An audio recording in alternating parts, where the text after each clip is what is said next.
Hello friends, स्वागत है आप सभी का हमारे यूट्यूब चैनल VK4U में। मैं विनीत उपाध्याय आशा करता हूं आप सभी स्वस्थ होंगे और अच्छे होंगे। आज के इस वीडियो में हम जानेंगे प्रमुख वैज्ञानिक उपकरण यानी साइंटिफिक गेज और उनके कार्यों के बारे में, जो कि आने वाली भविष्य में सभी निकटतम परीक्षाओं में यह वीडियो आपके लिए पूर्ण रूप से मददगार होने वाला है। इस वीडियो में हम कुछ प्रकार के मज़ेदार ट्रिक्स का उपयोग करेंगे, जिसका मकसद केवल इस ट्रिक के जरिए आपको क्वेश्चनों को याद कराने से रहेगा। तो चलिए सबसे पहले हम आते हैं हमारे उपकरण यानी साइंटिफिक गेज और उनके कार्यों की जानकारी लेते हैं। तो पहला उपकरण है हमारा, जिसे हम रेन गेज के नाम से जानते हैं। तो देखिए, रेन गेज में एक वर्ड आ रहा है रेन, और रेन का मतलब होता है वर्षा। तो देखिए, रेन गेज का जो कार्य है वर्षा के मापन में इसका उपयोग किया जाता है। देखिए, रेन गेज का जहाँ हम यूज करते हैं, एक स्पेसिफिक एरिया में इसे रखा जाता है और उसके जरिए हम पता लगाते हैं कि उस एरिया में कितना बारिश हुआ। तो रेन गेज का कार्य होता है वर्षा के मापन में। रेन गेज के बाद हम आएंगे अगला हमारा उपकरण लैक्टोमीटर में, और जो लैक्टोमीटर का कार्य होता है दूध की शुद्धता मापने में इसका उपयोग किया जाता है। देखिए, लैक्टोमीटर से हम इसे रिलेट करेंगे तो इसका ट्रिक बनाएंगे। तो लैक्टो, देखिए लैक्टो से हम एक वर्ड आ रहा है लैक्टो चॉकलेट। तो लैक्टो चॉकलेट, महालैक्टो चॉकलेट आप सभी ने बचपन में खाया होगा, और देखिए उसका स्वाद कैसे होता है, दूध की तरह उसका स्वाद होता था। तो इससे हम रिलेट करके बना सकते हैं जो लैक्टोमीटर का कार्य है दूध की शुद्धता मापने में इसका उपयोग किया जाता है। लैक्टोमीटर के बाद फिर हम आएंगे अगले उपकरण, जिसका नाम है टैकोमीटर। और जो टैकोमीटर का कार्य होता है वायुयान की गति मापने में टैकोमीटर का उपयोग किया जाता है। देखिए, वायुयान में हमारा हवाई जहाज हो या हेलीकॉप्टर हो, जब वो लैंड करने वाला रहता है तो हम उसे क्या बोलते हैं, टेक ऑफ शब्द किससे संबंधित रहता है, वायुयान से संबंधित रहता है। तो इससे हम रिलेट करके बना सकते हैं कि टैकोमीटर का जो कार्य है वायुयान की गति मापने में टैकोमीटर का उपयोग किया जाता है। ठीक है। टैकोमीटर के बाद हम आएंगे अगले उपकरण अल्टीमीटर में, और जो अल्टीमीटर का कार्य होता है ऊंचाई सूचित करने हेतु इसका उपयोग किया जाता है। देखिए, अल्टीमीटर में एक शब्द आ रहा है अल्ट्रा, और जो अल्ट्रा लोग होते हैं उनका सोच कैसा होता है, ऊंचा होता है। तो सोच क्या होता है, ऊंचा होता है। तो इससे हम रिलेट करके बना सकते हैं अल्टी से अल्ट्रा और ऊंचाई सूचित करने से सोच ऊंचा। तो इससे हम रिलेट करके बना सकते हैं जो अल्टीमीटर का कार्य होता है ऊंचाई सूचित करने हेतु इसका उपयोग किया जाता है।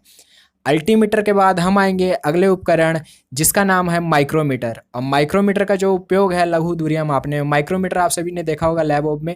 अब माइक्रोमीटर का देखिए, माइक्रो में एक शब्द आ रहा है माइक्रो, यानी बहुत छोटा, यानी छोटा से छोटे दूरियों को हम मापने के लिए, बारीक से बारीक दूरियों को हम मापने के लिए माइक्रोमीटर का उपयोग करते हैं। तो माइक्रोमीटर का जो अल्पतमांक होता है यानी लिस्ट काउंट होता है 0.01 mm, और 0.001 सेंटीमीटर में इसका अल्पतमांक होता है, लिस्ट काउंट होता है।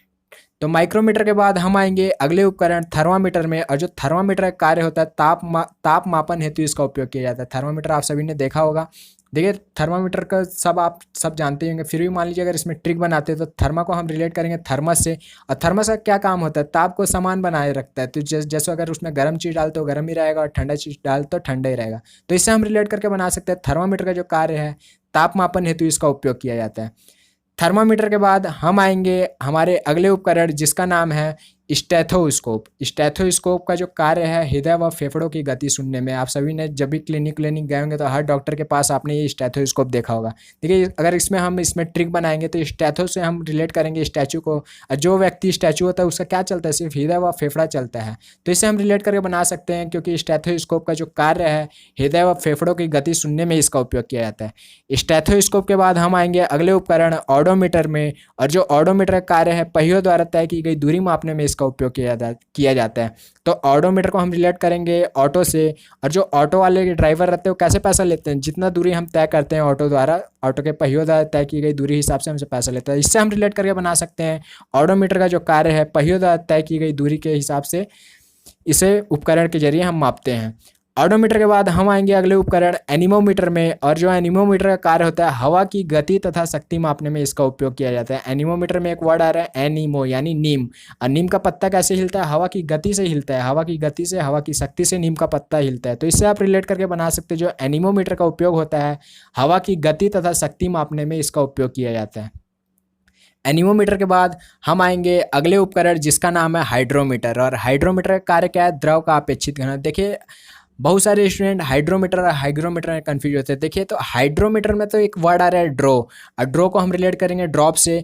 और यहाँ पे इसका कार्य क्या है, द्रव का अपेक्षित घनत्व। तो द्रव क्या होता है, द्रव यानी लिक्विड। लिक्विड क्या होता है, लिक्विड कभी भी ड्रॉप फॉर्म में गिरता है, ड्रॉप ड्रॉप के रूप में नीचे गिरता है। तो लिक्विड इससे हम रिलेट करके बना सकते हैं कि हाइड्रोमीटर का जो कार्य होता है द्रव का अपेक्षित घनत्व, यानी ड्रॉप और लिक्विड, तो इसे हम रिलेट करके बना सकते हैं। फिर हम आएंगे हाइड्रोमीटर के बाद अगले हाइग्रोमीटर में, और हाइग्रोमीटर का जो कार्य होता है वायुमंडल की आर्द्रता की माप करने में इसका उपयोग किया जाता है। आप देख पा रहे होंगे हाइग्रोमीटर को, हाइग्रोमीटर में वर्ड आ रहा है हाई ग्रो, यानी तेजी से ग्रो करना। तेजी से ग्रो क्या करता है, वायुमंडल की आर्द्रता जो है वह ग्रो करता है, तो इससे आप रिलेट करके बना सकते हैं ग्रो, तो इससे आप यहाँ पे वायुमंडल की आर्द्रता की माप इससे बना सकते हैं। और फिर हाइग्रोमीटर के बाद हम आएंगे अगला जो हमारा उपकरण है जिसका नाम आममीटर, और आममीटर का जो कार्य होता है विद्युत धारा के मापन में इसका उपयोग किया जाता है। देखिए विद्युत क्या आजकल के डेट में आम चीज़ है, हर जगह आपको मिलेगा, आममीटर आम चीज़ है, तो इसे आप रिलेट करके बना सकते हैं कि विद्युत धारा के मापन के लिए हम क्या लाएंगे, आम चीज़ है विद्युत, तो आममीटर का इसका उपयोग किया जाता है इसको मापने के लिए, ठीक है। और इसे एम्पियर में मापा जाता है, ये भी चीज़ आपको पता रहना चाहिए। आममीटर के बाद हम आएंगे अगले उपकरण जिसका नाम है आममीटर के बाद जिसका नाम है रिक्टर स्केल, और रिक्टर स्केल का जो कार्य है भूकंप की तीव्रता मापने में रिक्टर स्केल का उपयोग किया जाता है। रिक्टर स्केल को आप सभी देख पा रहे होंगे, यहाँ पे एक नीचे ग्राफ बना हुआ है। देखिए जब भी भूकंप आता है तो हम क्या करते हैं, रिएक्ट करते हैं, तो इससे आप रिलेट करके बना सकते हैं। और देखिए यहाँ पे एक ग्राफ रखा हुआ है, इस ग्राफ को हम सिस्मोग्राफ के नाम से जानते हैं। जब भी भूकंप आता है तो रिक्टर स्केल हिलता है और उस पर ग्राफ डिजाइन करता है, जिससे हम पता चलता है कि इस एरिया में कितना तेजी से भूकंप आया है। रिक्टर स्केल के बाद हम आएंगे हमारे अगले उपकरण जिसका नाम है कंपास में, और कंपास का जो कार्य है दिशा की मापक व ज्ञान हेतु इसका उपयोग किया जाता है। कंपास तो आप सभी जानते होंगे, कंपास का यूज भी आप सभी ने किया होगा। देखिए कंपास से हम रिलेट करेंगे कंपास, पास यानी आसपास की दिशा ज्ञात करने के लिए हम किसका उपयोग करते हैं, कंपास का, तो दिशा की मापक व ज्ञान हेतु हम उपयोग करते हैं कंपास का। तो कंपास के बाद हम आएंगे, कंपास तो आप सभी समझ ही गए होंगे। कंपास के बाद हम आएंगे अगले उपकरण जिसका नाम है रडार में, और रडार का जो कार्य होता है वायुयान की स्थिति ज्ञात करना। देखिए रडार आप सभी देख पा रहे होंगे, वायुयान के अग्रभाग यानी आगे के भाग में लगा हुआ है, गोल सा हिस्सा आप देख पा रहे होंगे, रडार है ये। और रडार का जो फुल फॉर्म होता है रेडियो डिटेक्शन एंड रेंजिंग। देखिए रडार से हम रिलेट करेंगे तो डर जब भी वायुयान रडार से हट जाता है तो हमें डर बना रहता है कि कहीं वायुयान खो ना जाए, इसका एक्सीडेंट ना हो जाए, तो इससे हम रिलेट करके बना सकते हैं कि रडार का जो कार्य है वायुयान की स्थिति ज्ञात करने में इसका उपयोग किया जाता है। रडार के बाद हम आएंगे अगला जिसका नाम है बैरोमीटर। अब बैरोमीटर का जो कार्य है वायुमंडलीय दाब मापने में इसका उपयोग किया जाता है। बैरोमीटर आप सभी जानते ही होंगे, बैरोमीटर आप देख पा रहे होंगे बैरोमीटर को, और वायुमंडलीय दाब मापने, देखिए बैरोमीटर से हम रिलेट करेंगे, एक ट्रिक बनाएंगे तो बैर जो वायु से बैर लेगा उसे क्या करेगा, वायु दबा देगा, उसे फेंक देगा अपने शक्ति से, तो इससे हम रिलेट करके बना सकते हैं बैरोमीटर का जो कार्य है वायुमंडलीय दाब मापने में इसका उपयोग किया जाता है, ठीक है। बैरोमीटर के बाद हम अगला आएंगे मैनोमीटर में, और मैनोमीटर का जो कार्य होता है गैस का घनत्व नापने में। देखिए गैस का घनत्व नापने में हम मैनोमीटर का उपयोग कर पाते हैं। यहाँ पे जो मैनोमीटर दिखा रहे हैं आपको डिजिटल मैनोमीटर है। अब मैनोमीटर अधिकतर आप देखेंगे जहाँ प्लांट जहाँ पे जहरीली गैस को, पॉइजन गैस को स्टोर करके रखा जाता है, जहाँ पे काम वाम चलता है उसका, तो उस जगह पे हर ऑफिस में मैनोमीटर दे दिया जाता है, एक का उपयोग किया जाता है। फिर हम आएंगे अगला फैदोमीटर में। अब फैदोमीटर जो कार्य होता है समुद्र की गहराई मापने में इसका उपयोग किया जाता है। देखिए फैदोमीटर में एक लोहे की भारी वस्तु को, लोहे की मान के चले गोल सी भारी वस्तु को जब हम समुद्र में फेंकते हैं, फेंके और फैदो, इससे आप रिलेट कर बना सकते हैं। जब हम समुद्र में फेंकते हैं तो जितना अंदर जाती है उससे हम गहराई का, समुद्र की गहराई का पता लगाते हैं, तो इससे आप रिलेट कर बना सकते हैं जो फैदोमीटर का कार्य है समुद्र की गहराई मापने में इसका उपयोग किया जाता है।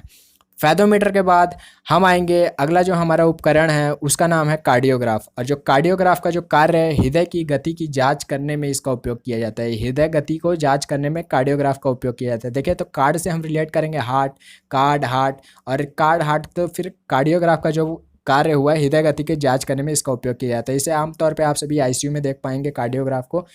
कार्डियोग्राफ के बाद हम आएंगे हमारे अगले उपकरण जिसका नाम है सोनार में, और जो सोनार का जो कार्य है इसे हम पानी की सतह में डूबी हुई चीज़ों को पता लगाने के लिए इसका उपयोग करते हैं। देखिए सोनार में जो साउंड नेविगेशन एंड रेंजिंग इसका फुल फॉर्म होता है। सोनार से देखिए एक अल्ट्रासोनिक तरंग निकलती है, और वह जो समुद्र में डूबी हुई चीज़ है, वस्तु है, मान लीजिए कहीं पानी में डूबी हुई चीज़ वस्तु है, तो उससे टकरा के वापस आके इंडिकेट करते हैं कि इस जगह पे यह वस्तु है। तो इससे आप रिलेट करके बना सकते हैं जो सोनार का कार्य है पानी की सतह में डूबी हुई चीज़ों को पता लगाने के लिए इसका उपयोग किया जाता है। इसके बाद हम आएंगे हमारे क्वेश्चन सीरीज बताओ तो माने में, जिसमें पहला क्वेश्चन है हमारा एनीमोमीटर का उपयोग कहाँ पे किया जाता है। तो आप सभी ने पढ़ा था अभी, एनीमो को हम रिलेट करेंगे नीम से, और नीम का पत्ता कैसे हिलता है, नीम का पत्ता हिलता है हवा से, तो इसका जो उपयोग है हवा की गति तथा शक्ति मापने में इसका उपयोग किया जाता है। अगला क्वेश्चन है निमोमीटर के बाद हम आते हैं लैक्टोमीटर का उपयोग कहाँ पे किया जाता है। तो लैक्टोमीटर का उपयोग आप सभी इसमें एक वर्ड देख रहे होंगे लैक्टो, और लैक्टो से हम इससे महालैक्टो चॉकलेट से रिलेट किए थे। और महालैक्टो चॉकलेट का स्वाद कैसे आता है, दूध की तरह। तो इससे हम रिलेट करके बता सकते हैं लैक्टोमीटर का जो उपयोग है दूध की शुद्धता को मापने में इसका उपयोग किया जाता है।